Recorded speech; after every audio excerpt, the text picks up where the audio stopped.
In the Pacific Palisades area, there's a brush fire. Right now, it looks like the LA Fire Department is telling us it's about 2 acres. We have a convergence of fire trucks, police officers. There are palm trees that are on fire. The Palisades is a complete disaster zone. Everything is gone. Very scary, very stressful, very strange week here in LA, where we work, where we live, where our kids go to school. We are back in our studio, which we had to evacuate on Wednesday. Many of us had to leave our homes in a hurry. Some of our coworkers lost their homes.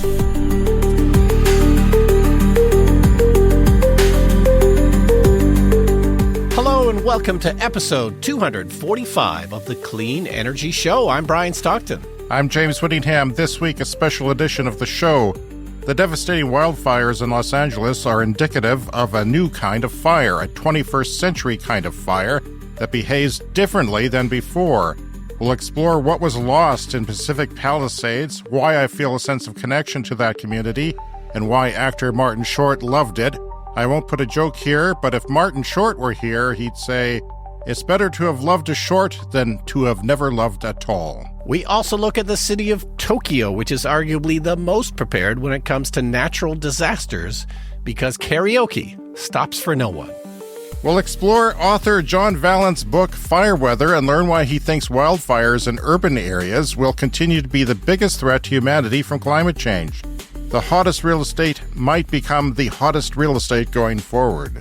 And speaking of hot, we look at the hottest trends for the hottest things in hot home appliances. Stoves. It's just stoves. We're going to take a quick look at stoves. All that and more in the special edition of the Clean Energy Show.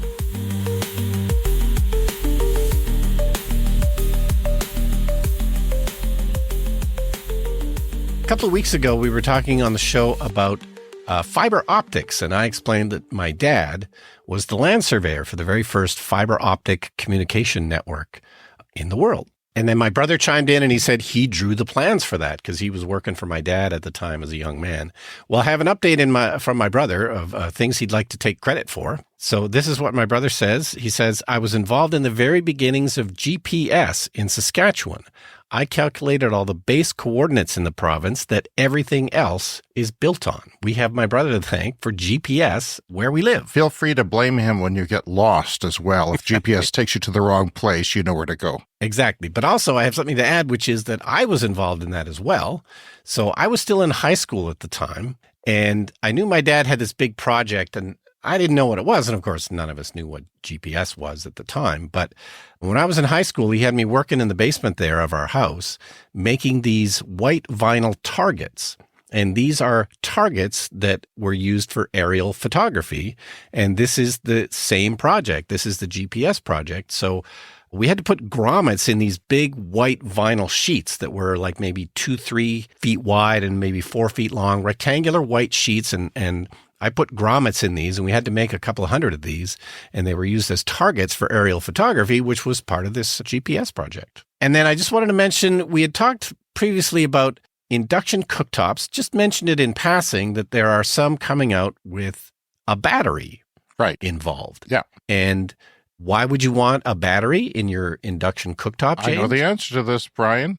Do you want me to tell you? Yes, tell me. It's so because some people don't have 220 volt connections to their ovens like we do, like big, thick, Yeah. So sometimes they just have, I don't know why, but like 120 volt. Yeah. So, but an induction would take more than that, at least initially, or, the way it kicks on, it draws a bigger power than that. So the battery would be a sort of a buffer for that, I assume. So you wouldn't have to have that electrical connection. And ironically, we would have had a 240 volt plug where our stove was, because when we bought the house, it had an electric stove. And if you have a normal electric stove, it already has a 240 volt plug. People replacing gas stoves wouldn't have that line in order to cost money to put in a more expensive Well, what line. we did, we got rid of our electric stove and we put in a gas cooktop like 10 years ago when we remodeled our kitchen, because it seemed like a good idea at the time. But as we've covered on the show, we got rid of the gas cooktop. So then, that 240 volt, breaker would have been used for something else in my house. So yeah, what we did was spend the money to upgrade from 100 amp service to 200 amp service in the house, which is very expensive. It was at least $6,000 for us to do that. It's not practical for everyone, but we wanted to do many upgrades, including, heating the home with a heat pump, electric car chargers. So, if you could afford it, I think that's the way to go, is to upgrade the whole service to your house. But some people live in rentals, there's many, many reasons. But yeah, you're exactly right. If you put a battery into an induction cooktop, it can run off a normal 120 volt plug and it just charges up, and you can set it to charge up at night. Like if you're in a place where the electricity is cheaper overnight, it can charge up that battery overnight and then just, release it when you need it. And then also can operate in a power outage. So if your power outage is out, it says that the battery can supply enough power to cook 3 or 4 meals for a family of 4, which is quite a lot. So you can cook lots of meals for a couple of days with a power outage. And it can also use that battery to unleash quick power to heat the oven. It says you can preheat the oven in 4 minutes to 350 degrees Fahrenheit. Just 4 minutes to heat up the oven because it can use that battery power. That's kind of cool. That's worthwhile then, isn't it? Yeah. I'm wondering, I think, that is there like a normal outlet, like stoves usually have a little outlet on the stove? Would that be powered during the power outage as well? I bet it would. You don't know the answer, I'm sure, but I'm sure it would be. And that would be handy for charging phones or whatever other emergency things you had going. Yeah, I wouldn't be surprised if it has a power outlet. Yeah, I'm not sure. So the other benefit is that battery power is generally DC power. Like the big battery in your car runs off DC rather than AC. AC is, what we have in our houses. And it is one of the negatives of induction cooktops is that they can occasionally make like a rattling or vibrating sound, and it has to do with the AC power. So particularly if you crank it up high, you put a pot on the stove, you crank it up high, you'll get this little sort of vibrating sound. It's not the worst, but we have that in ours, but because the power from the battery is DC, it tends to avoid that AC. My kids hate that. When we were at your cottage, they were all saying, yeah. "What are you doing, Dad?" Well, we just turned on the cooktop. They both heard it. We did not because we're older and our hearing starts to go as every decade you go. It can tend to be high pitched. But yeah, we had a couple of inexpensive induction cooktops out at the cottage, So you like those, right? Because I was thinking of getting one. My wife doesn't want me to get one, but I'm thinking, well, it's like they're on sale for $60 sometimes. Yeah. Why not just pick one up and boil your water faster? Yeah. No, a lot of people have them just for that. Like they literally have an induction plate, a hot plate next to it. And it would be great for our camper as well, because we're mostly on grid on camping. And we have, that sort of power in the camper. You could just plug in instead of firing up the gas stove, which is, I don't know, you gotta light it. Yeah. It takes a while. It does boil fast. We have fast burners, but still. Well, I will say the one advantage of having the gas cooktop was that if there is a power outage, we could still boil water, which you can do with a gas cooktop. You just have to light it with a match rather than, it normally it lights itself. And so we could always boil water and make coffee or tea when there's a power outage, but you could do the same with this induction cooktop. Do you miss that? If you had a power outage where you couldn't go back to the hot tea? I think it has happened at least once, and I thought, well, I could start the barbecue outside and try and boil, but our barbecue doesn't have a side burner to boil water. But we have definitely cooked outside on the barbecue with gas when the power was out. So another possible downside, there are currently no safety standards. And by the way, this review is in The Wirecutter from the New York Times. I'm a huge fan of The Wirecutter, so they have a whole review of this particular cooktop. It is called there's a couple of different brands, Cooper and Impulse Labs. This one is called the Copper Charlie. Mm-hmm. So it's a full review if you want to go to the Wirecutter on the New York Times website. Always the place to go if you're looking for reviews of really anything. I've bought suitcases based on recommendations from the Wirecutter. They say that they're following all of the standards that currently exist for batteries. As we know, UL Solutions standards is one of the things for battery certification. It's a thing you tend to want in things like electric bikes, because if they're not UL certified, they're more likely to start a fire. So it's not technically covered by these safety standards, but they say that they've been following the existing standards, and they checked with the New York City Fire Department as well, just to get their opinion and make sure that everything seemed safe. Also, apparently there's a tax credit right now in the U.S. for this, so you may be able to get a 30% rebate to bring the price down. It is expensive. It's $6,000 for this particular stove. So like I say, it cost us about $6,000 to upgrade the electricity in our house. So it's going to depend on where you live, but possible 30% battery storage technology tax credit that's currently available in the U.S. that could bring that price down to $4,200. So, not the cheapest thing, but depending on your circumstances might be a good choice. All right. Well, I want to let everyone know that there will not be a lightning round this week. We will be back with a vengeance for the lightning round. We have a special material this week, as well as your letters that you wrote in this week will be read next week on the show. Thank you for writing us, and please continue to do so. Brian, last week we record basically the same time every late Tuesday morning, and this was something that I had on the lightning round last week. We're talking about 100 mile per hour or 160 kilometer per hour gusts in the mountains. This has happened before, but they're saying it wasn't this dry before. So this is a very kind of dangerous situation for California this week. A mere 25 minutes after I uttered those words, the fire near the Pacific Palisades started and was reported. In the Pacific Palisades area, there's a brush fire. Right now, it looks like the LA Fire Department is telling us it's about 2 acres. Here's the rough location of it. It's 1190 North Piedra Mirada Drive. There's a neighborhood there, and there's actually a bunch of small schools nearby too. So there's a significant presence of firefighters on the scene. I'm sure we'll continue to update you. It's grown already by about 10 acres and 40 mile per hour winds observed in this general area. So residents fled in their cars. There's sort of an upper section to the Palisades that is only really accessible by one road, and it got clogged and the embers were raining down on people. And reportedly, an official told them to flee for their lives, and they did. But it ended up blocking the road, and that was kind of the first images that came out of the Palisades fire.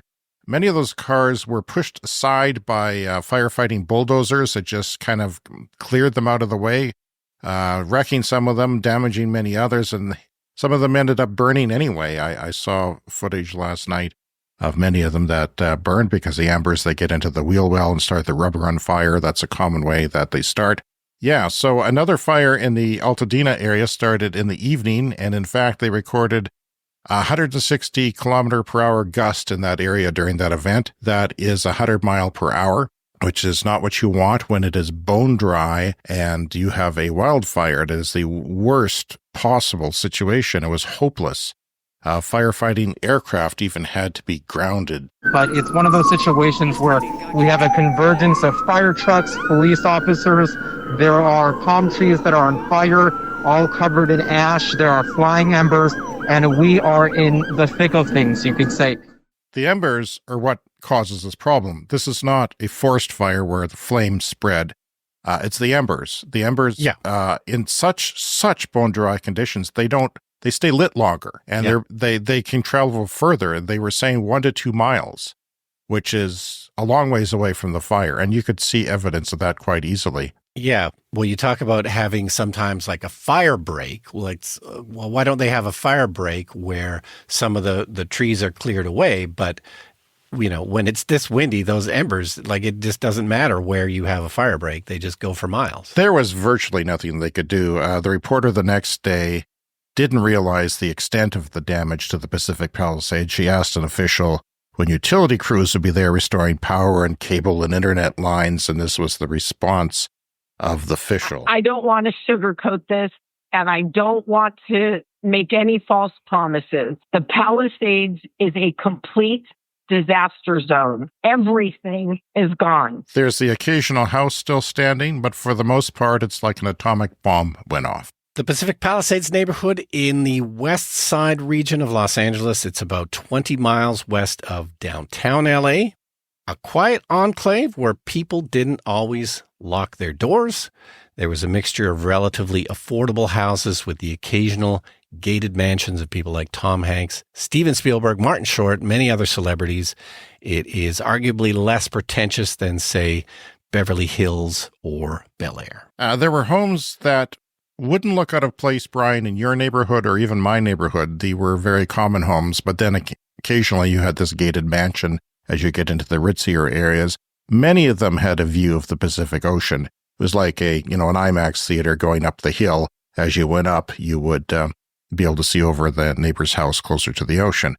So the Pacific Palisades is a place that struck me from an early age because of its name. The name Pacific Palisades comes from the term Palisades, a geological formation consisting of a series of cliff-like bluffs situated by a body of water, in this case, the Pacific Ocean. Now, I live in the prairies of Canada. You don't hear about neighborhoods of Los Angeles all the time, but sometimes you do. Yeah. And that one struck me. So it was in my mind, and I'd remember hearing it since I was a kid occasionally. It's on a hillside that lowers down to the ocean. It's known for its seclusion, being a close-knit community with a small-town feel. There's lots of little businesses and restaurants, and everybody could just walk to them. As you know, I was once in the comedy game many years ago, and there was a short time at the end of the 90s when I found myself on national television with my career ascending, if you will, and people were starting to suggest that I move to Los Angeles, including people who would actually move to Los Angeles. So there was this thought of, might I have gone to Los Angeles? I never did, of course, but I have wondered. I looked into it. It would have taken a lawyer. I had won some awards, so I could have argued that I was a valuable person. Yeah, they have a special designation for somebody of extraordinary talent or something like that as the way to get a green card sometimes. Yeah, and I would have taken a lawyer, and I didn't have the money. Not even close. But I've wondered ever since what that would have been like for me, of course. My son growing up was a geography nerd, and to this day, as an adult, he asked me, Dad, where would you live if you didn't live here? So I had to come up with an answer, and I started telling him the Pacific Palisades. And the reason I said that is because of a book I read that I'll get to in a moment. And when I traveled to California by car in 2018 with the family in tow, I chose one destination to check out for myself, and that was Pacific Palisades. I decided that's the first place we went. We had a hotel in Anaheim, not because we were going to Disneyland, but because that was a cheap hotel, and we traveled and drove and looked. We went there, and in fact, I went to Martin Short's address. I decided he's a good guy. He's a Canadian. And because of his book, his excellent memoir that he released about 10 years ago or so, it's called, I Must Say, My Life as a Humble Comedy Legend. And I listened to the audiobook because there's performances on the audiobook and musical numbers and things like that. And I listened to it again this week. Yeah, he frequently talked about the Pacific Palisades very fondly.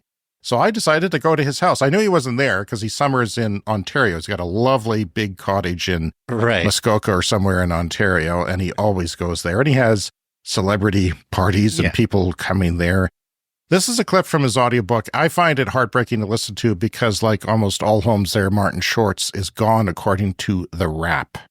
But by 1987, with a growing family, Nan and I had to make a decision on living in one place or the other, and we realized we were ready to put down roots in Southern California. Little Catherine and Oliver would have dual citizenship. I'm way too Canadian for them not to. But they, along with young Henry Short, who came along in 1989, would grow up in a pretty house that Nan and I found at the end of a quiet street in Pacific Palisades. It was the perfect house for us. Not ridiculously large or grand. The boys always shared the same bedroom, but airy and cozy, with a big living room anchored by a fireplace and an elegant curved staircase straight out of one of my favorite childhood sitcoms from the 1950s, Father Knows Best. The location was beautiful too, walking distance from the bluffs that overlooked the Pacific.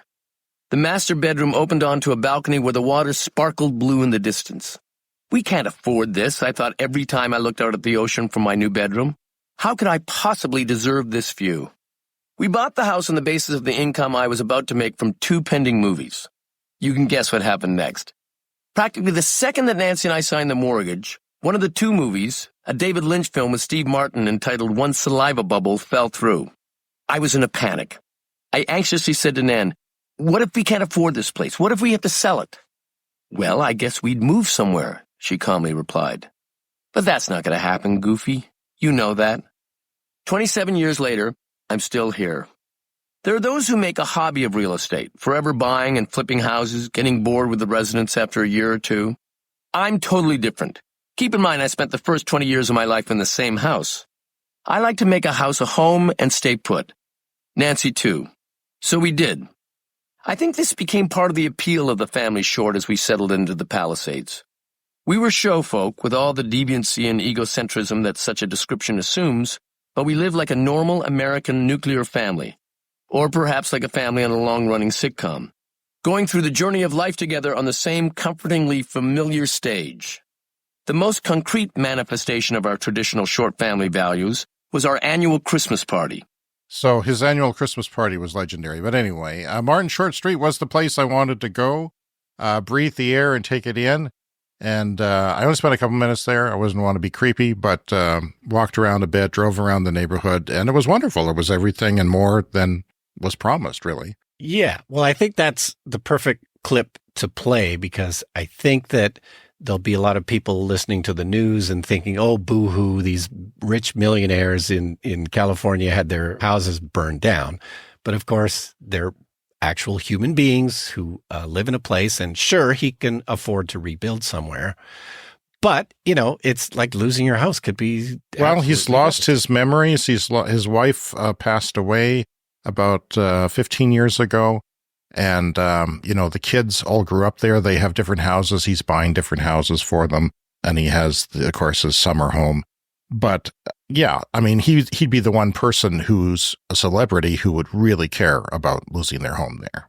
And it was a modest home. It wasn't, you know, that spectacular. So, yeah, according to his book, they had legendary Christmas parties every year, star-studded parties. Everybody sang and performed, including Spielberg. According to Short, no cameras allowed. 60 people crammed into his living room and dining room. It wasn't crazy big, which he sort of explained in the clip there. It sounds like not a crazy big house, short of being a mansion. So why did this happen? Los Angeles is a desert, of course, but it does have a rainy season that always happens from October to basically spring. And this year, it did not happen. All to note is that this area had not received any measurable rainfall since April of last year. So basically for the last 9 months, this area has been dry. No rain of any kind. So the vegetation out there at the time the fire ignited was very, very dry, very critically dry for this time of year. That was the first thing. Then the day of the event, the area was under extremely strong Santa Ana wind event. In fact, probably one of the strongest Santa Ana wind events we've seen in the last several years. So because of that, we had wind gusts, very, very strong wind gusts, and along with those winds, a very dry atmosphere. So Santa Ana winds are strong winds that blow from the mountains out to the ocean. Happens this time of year.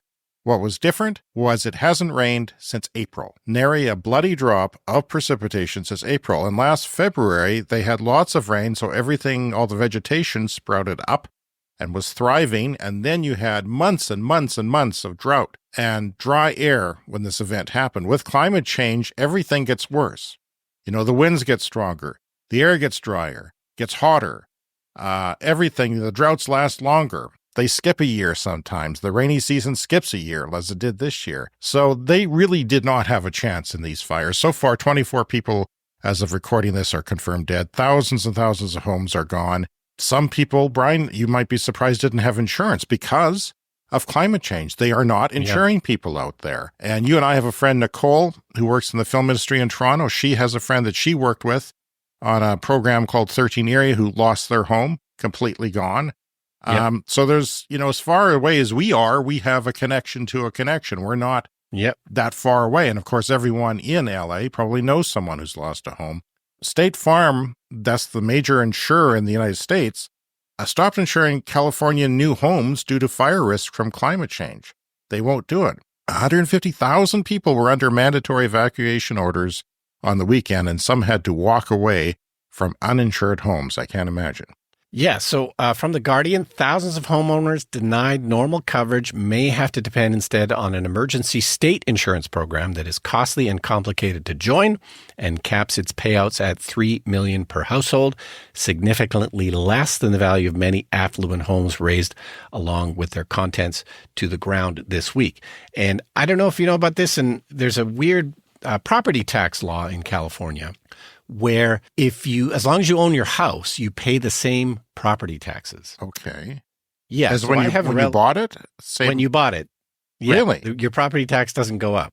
Wow. And it's one of the things that can make it affordable to live in California because, of course, it is a place with very expensive. But if you bought a house in the 70s or the 80s and you still live there, your property tax is the same. And I have relatives that live in California, and I learned it from them. So I have an uncle who bought a very expensive large house in Los Angeles. As near as I can tell, he's been paying the same property tax since the early 70s.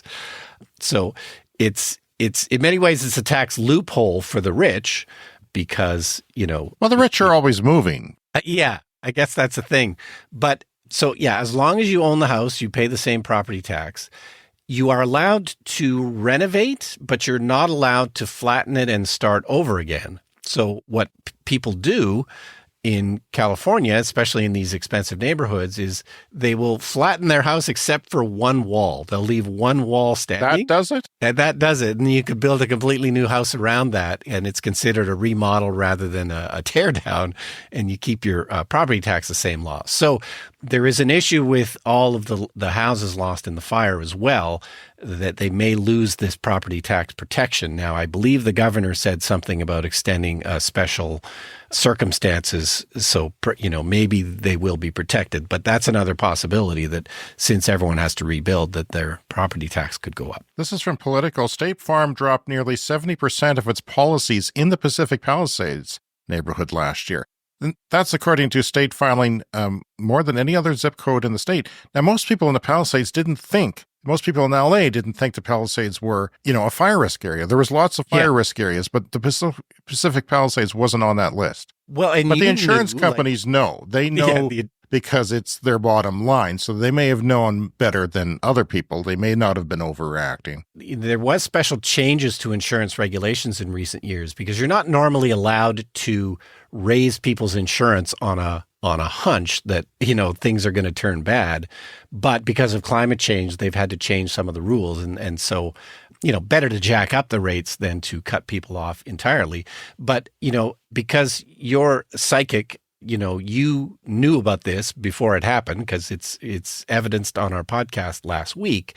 But had you gone so far as to think, maybe Pacific Palisades would burn down? No. And I've been there and I just did not see it. But since then, I've watched videos, dash cam videos. People drive through neighborhoods. Yeah. Sometimes I like doing that in unusual places just to kill time, just to relax. Yeah. Well, it's very lush. There's a lot of vegetation there. It's practically like a jungle. People have grown a lot of things. Not all of those things burned, but, bushes next to houses, which we'll get into later, can be a problem, especially when it's very dry. I know you water these things, but it's hard to keep them dry.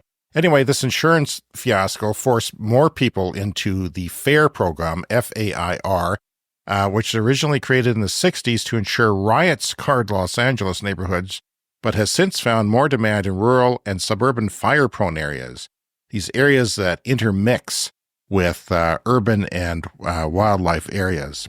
Later in the show, we're going to talk about why fire is the biggest threat of climate change, fire in urban areas, and what you can do to protect your home, if anything. And just a reminder, we love to hear from our listeners. If you've written in this week, we're holding the letters until next week due to our special coverage this week of what's going on in California. But please contact us, cleanenergyshow@gmail.com. Now, I want to do a quick segment here on, you must be familiar with the B1M channel on YouTube. Yeah, watching it a lot lately, I find. Essentially engineering type videos. They're large project type videos where he examines large construction projects and engineering projects. So there's one, it's a recent video. It's from about 3 weeks ago, and I just happened to catch it this week. And it's about Tokyo and disaster preparedness in Tokyo. And it's absolutely amazing. I would, if you're interested in this kind of stuff, go check it out. But I thought it was relevant to this week's show and to Los Angeles because, you can to a certain extent prepare for disasters. Not always. And, as we said, with embers flying through the air at 100 miles an hour, maybe there's nothing much you can do. But Tokyo, it turns out, is the most prepared city in the world because they're used to having more natural disasters than anybody in the world. If you think about where they're positioned, in the Pacific Ocean, but they're on many fault lines. So earthquakes are a common thing.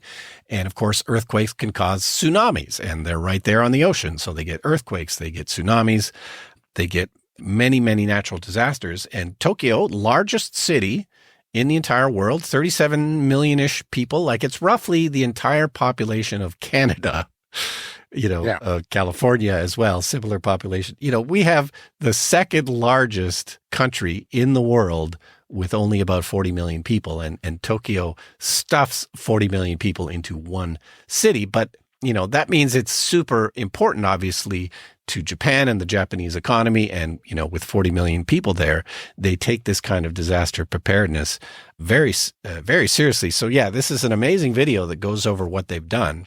So the first thing is flood tunnels. So they've built these basically massive underground caverns in Tokyo. And one of them is open and fully operational. And then they're building a second one.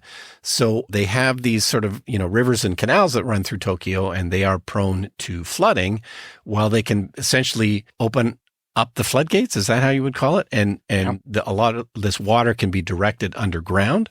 So, that's amazing. They have one, and there's video. They walk around inside this massive tunnel. It's quite something.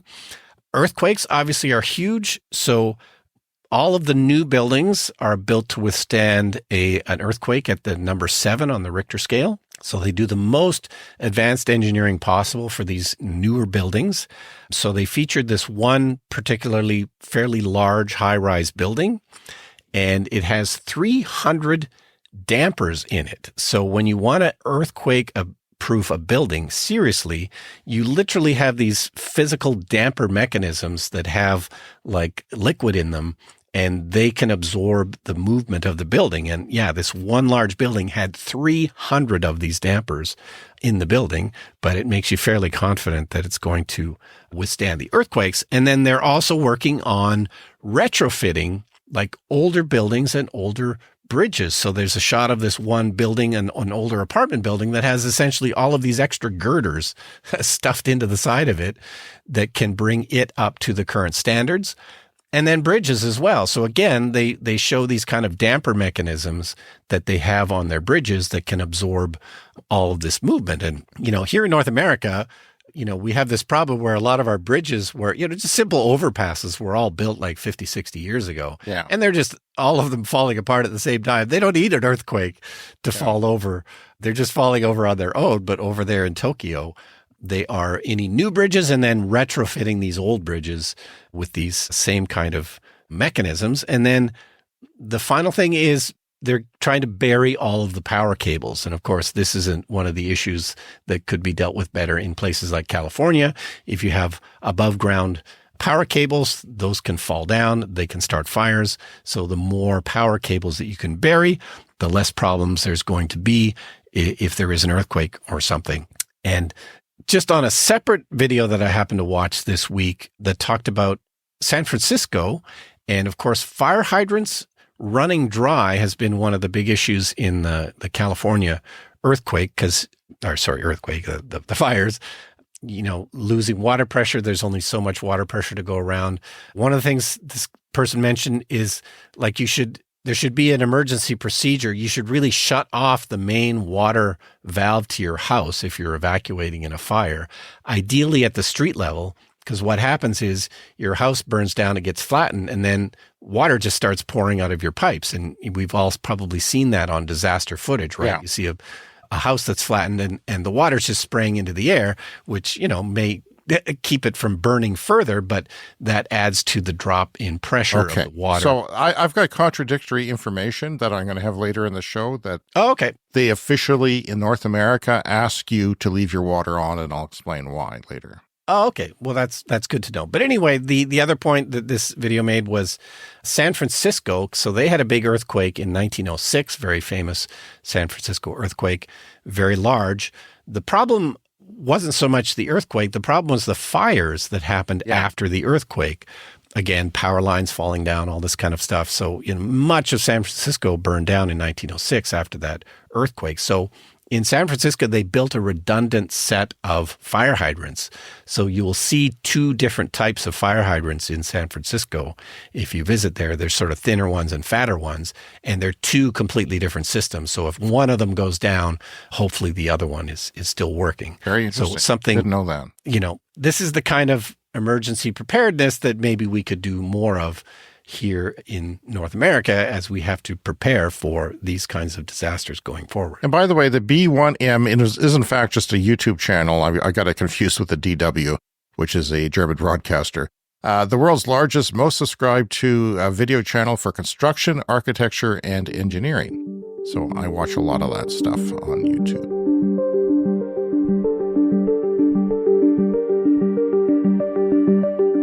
The raging wildfire now moves in, devastating the heart of Canada's oil-producing region. Terrified families rushing away on the one road out of town. Firefighters call it the Beast, a 240,000-acre inferno shifting with the wind.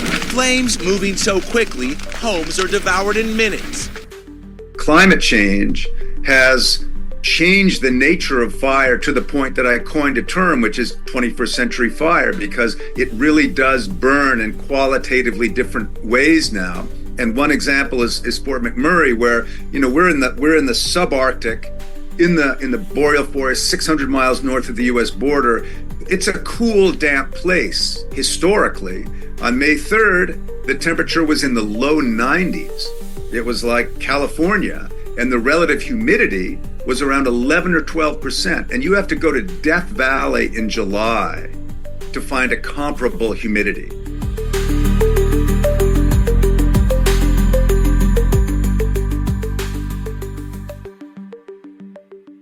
That's author John Vaillant, a author of Fire Weather. He's from Vancouver, and he did a 7-year stint writing a book about fire based on the Fort McMurray, Alberta fire. Many of you may have heard of it when it happened. You might have forgotten about it.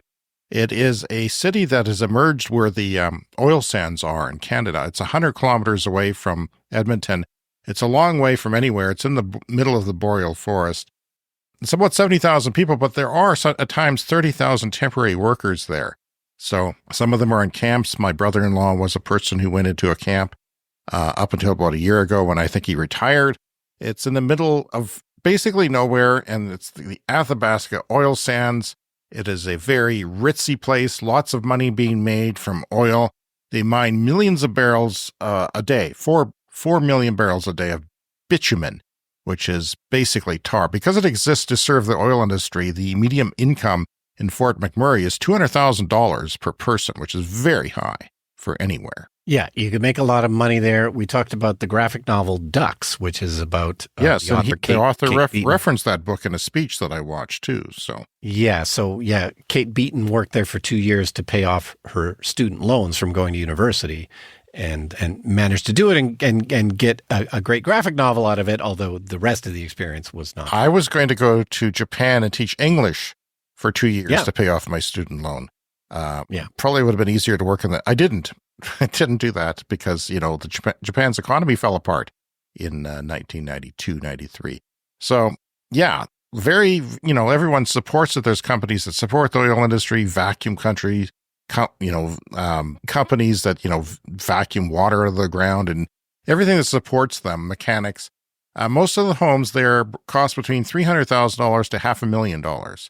This is basically a big suburb that was just built overnight, very quickly. And none of the homes are, terribly modest. On May 1st, 2016, a fire broke out in unusually dry forests with unusually hot weather with unusually low humidity. Winds brought the fire raging towards the city. People fled with the clothes on their backs out of the one highway that led out of the city. That's another problem with these areas that infringe on wild areas is that there's often one road going to it. Deer on fire ran into a car fleeing the fires. Paint melted on cars as they tried to leave. Of course, there was congestion in the roads, heavy smoke and heat. The fire was so relentless in the city that firefighters, and I didn't know this, demolished about 50 $500,000 homes to create a fire break in the city. It was incredible. Prior to that, some of these people worked on the Slave Lake fire. These are fires that are changing that firefighters hadn't seen before. And they didn't think they could save the city. They took extreme measures to try and save other homes by tearing down a $50 $500,000 home. It's a miracle everyone actually got out unscathed. They did. There's some related deaths afterwards. But the lingering effects of lung issues and PTSD remain for some residents, says the author of this book. And by the way, it's on audiobook. I know you don't read anymore, so I've got a hold on the audiobook. It's like a 10-week wait. But yeah, I've watched hours and hours of this guy giving lectures and interviews with him to get information because I couldn't get the book. The book is available on Amazon. You can get it there. But because of my vision, I decided I would wait for the audiobook because I have vision issues right now. So author John Vaillant spent 7 years following the fire, writing a book trying to understand what happened and what lessons can be learned. Yeah, so I do love audiobooks, and yes, I guess you're waiting for it from the public library, which is a great place to get audiobooks, and highly recommended that everybody sign up to their local library. So yeah, the award-winning book, it's called Fire Weather. Firefighters the world over told the author that the wildfires are not what they used to be. He sees fire now as the biggest threat from climate change, and they will impact cities more and more, like they did in Los Angeles, Fort McMurray, Lahaina, Hawaii, where 102 people lost their lives in 2023, which we would have talked about here. And we have a clip of the author here reading a passage from this book, Fire Weather. When those houses are clad in vinyl siding, it literally adds fuel to the fire. Firefighters refer to this cheap, weatherproof material as solidified gasoline.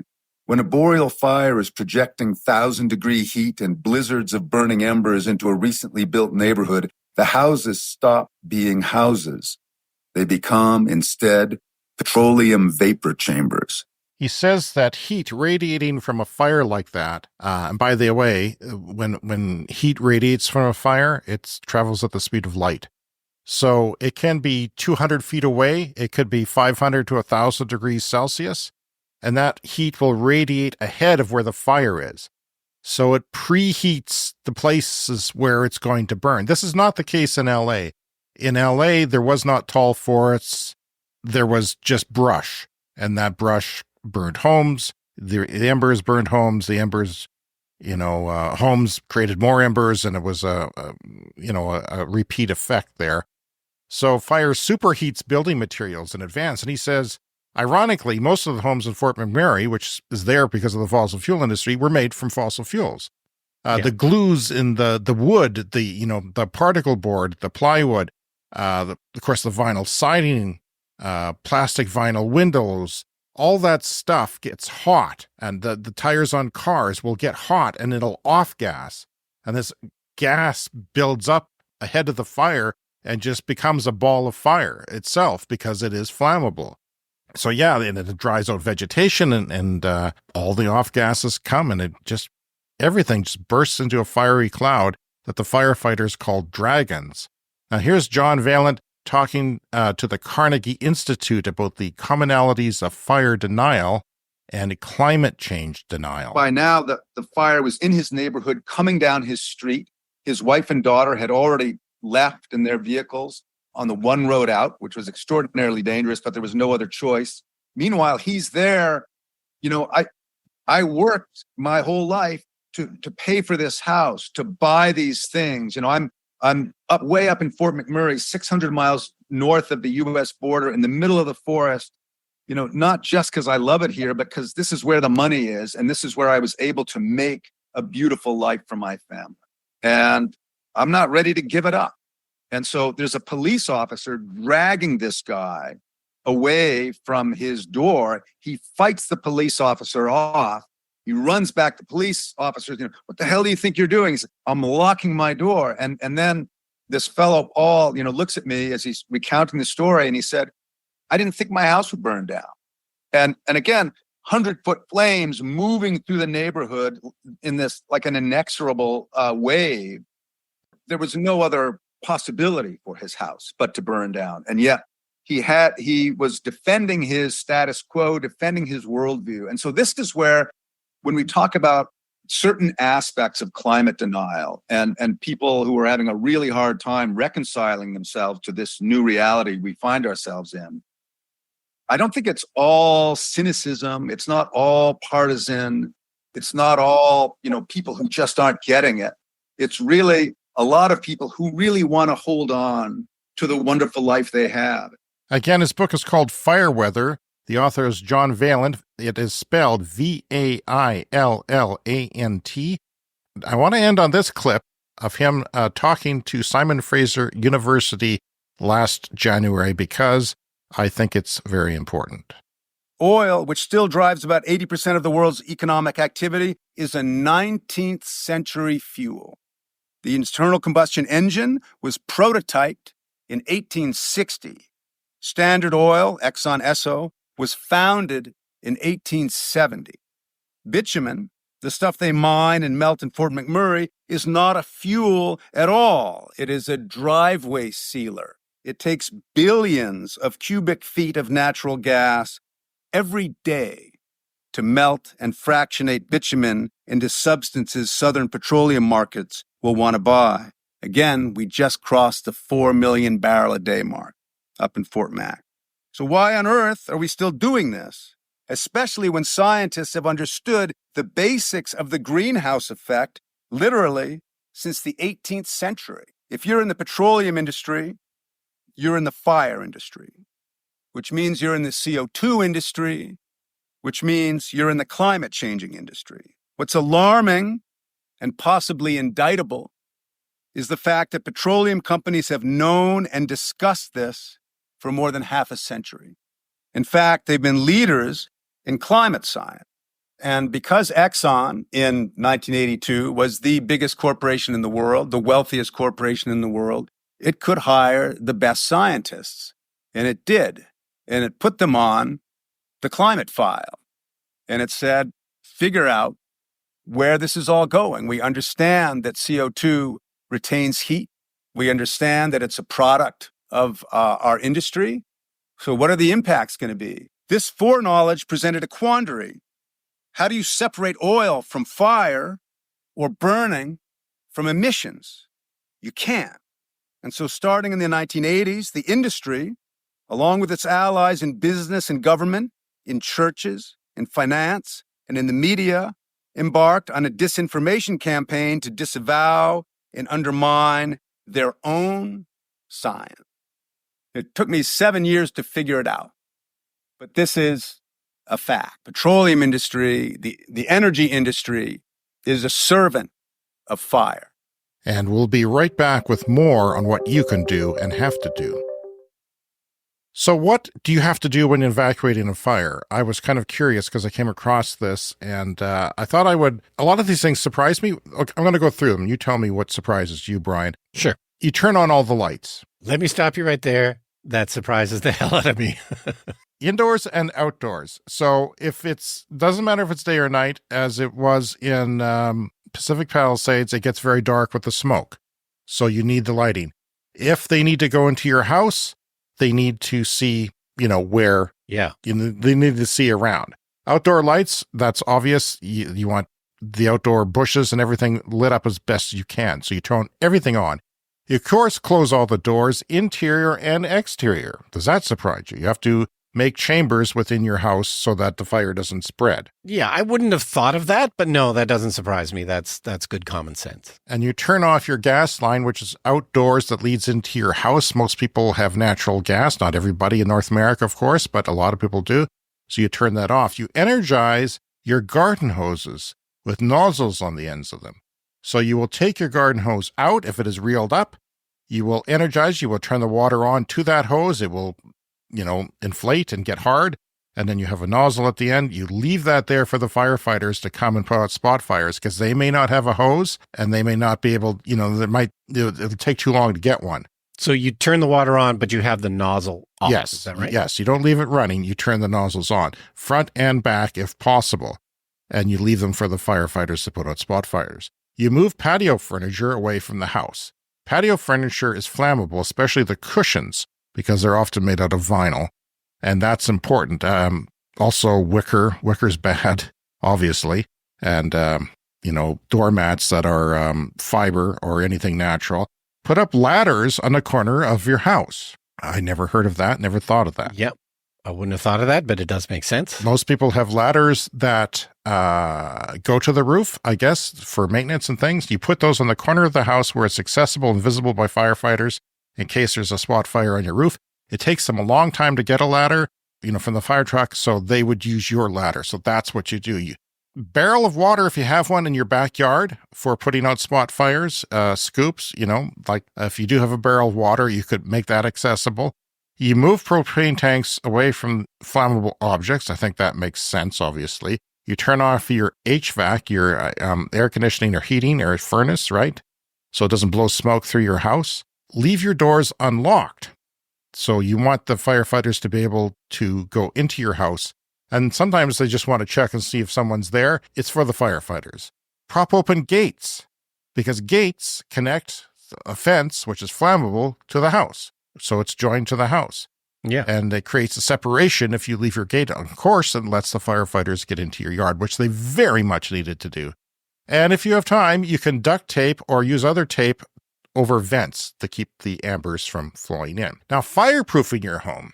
These fires in Fort McMurray and the Pacific Palisades and the Eden fire in Los Angeles seemed like, pointless that you could possibly do anything. But there are ways that you can not guarantee, but help prevent your house from burning. And there's examples out in the middle of wildfires. Everyone's house burns down, but the people who do the following. And also potentially helpful if we build a new cottage at our lake, which is in a boreal forest. And that is something that has crossed my mind, Brian, is your new cottage, because being out there, we were there, vacationing in high fire risk, like the first 2 summers during COVID. I remember the high fire risk or extreme was there when you come into the provincial park. And then I thought about that. Basically, though, I worry about it too, because I live, there's been grass fires around here. And if there is a grass fire here, it could light my fence on fire, which would go all the way to my house and light my house on fire and my neighbor's house and their garage. And embers would be, if structures started burning from, the same situation, very hot, very dry, and the embers are blowing here, would I be prepared? I would not. And I would have to do, certain things, like I would soak my old fence because it absorbs water, I noticed.